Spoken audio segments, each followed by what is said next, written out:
One of the rites you'll do on the 10th of Dhul Hijjah is a minor removal of Ihram, which means you can go back to doing all the things you couldn't do in the state of Ihram, like clipping your nails, changing out of your Ihram clothes, and so on.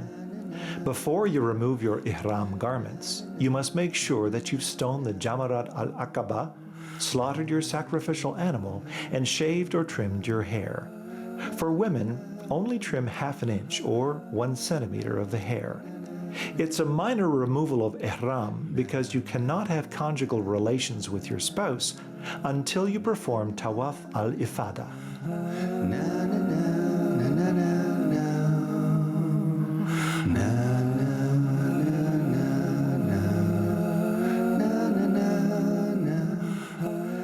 When shaving your head or trimming your hair, it's best to go to the barber.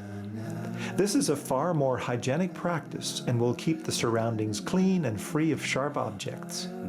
Also, remember, this is the first day of Eid al-Adha, so take a bath and wear nice clean clothes.